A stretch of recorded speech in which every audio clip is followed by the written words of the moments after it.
So here with Casey Schultz, who's a senior product manager with Cleveland Srixon, and going to talk a bit about the Z alloy, which is the new material that you used in the wedges. Which Yes. sounds like a bit of a unicorn. Yeah. You know, softer, more durable, rust resistant. Yeah. Kind of ticks every single box, seemingly. But how long is a product like this in development? Yeah, it's for years. So we hired a PhD in material science specifically to develop something that could beat 8620. And initially we wanted to find something that existed in another industry or another lab, and essentially we failed. We looked worldwide for material that checked all the boxes you just mentioned. And then we kind of said screw it and decided to make a material of our own that could check all of those boxes and really create the wedge of the future. And that's what you'll experience with RTZ with Z alloy. In terms of, obviously it's got those properties, but is there anything, what was the most unexpected thing as a benefit that you found that you weren't really considering? Yeah, I mean, I think we were pushing for the feel benefits and the shift of the mass, but the rust resistance that is going to be experienced in the tour rack finish specifically is something that we really found through our testing was a bigger deal than we had anticipated. So we're seeing 87% less groove wear with that technology. And I like to put it in terms of anytime you see a flake of rust coming off of a wedge, that's an engineer's tear, as something that they developed is now coming off, whether it's our multi-zip grooves or our hydro-zip face blast or our laser milling patterns. All of that is going to hurt your spin consistency, and even all the way through our tour staff, the fact that these wedges are no longer rusting in the raw finish has really been a benefit this generation. I think that's the thing, is that the raw finish is given that softer feel because it hasn't got the layer of chrome on. Sure. It's given that kind of dulled down look so you get the reflection, but then the tail off in performance is that much quicker as well. Yeah. So to get that material where, from our point of view, we can maybe do a little fine tune in the grind and not affect the finish, but to then get the extra benefits as well. That's.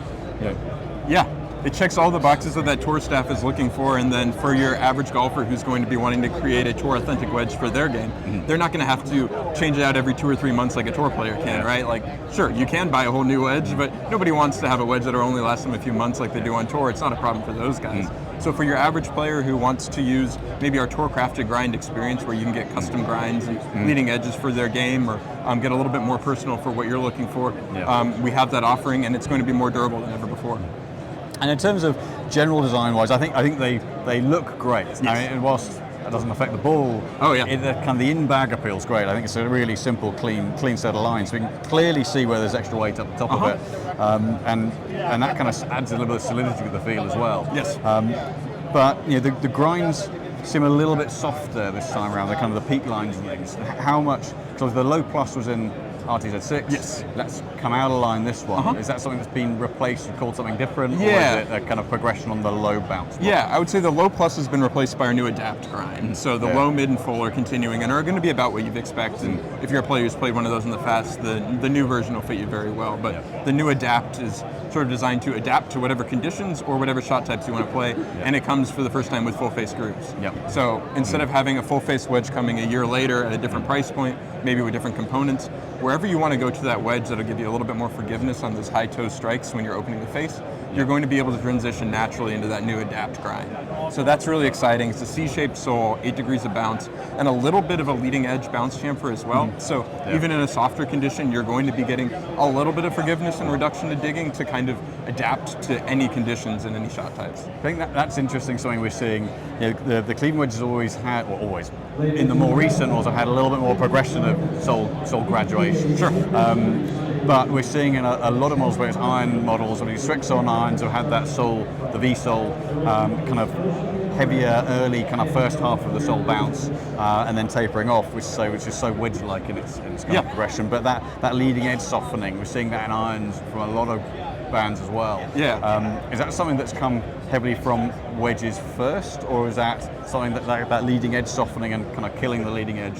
Is that something that's come from irons and the wedges? Yeah, I mean, I think for us, we really take it as a holistic, the grind and the leading edge should work together. So we really take a approach where our low grind is going to have the sharpest leading edge for that player who's looking for that, firmer conditions and want to cut through the turf a little bit more. The mid is going to be more in the middle, and then our full is going to have that roundest leading edge. So kind of going along with the conditions, what shot types you're looking to play, and really, I think more than anybody else, taking into account the combination of that grind and the leading edge for the player that is looking to play, that kind of condition or that type of grind.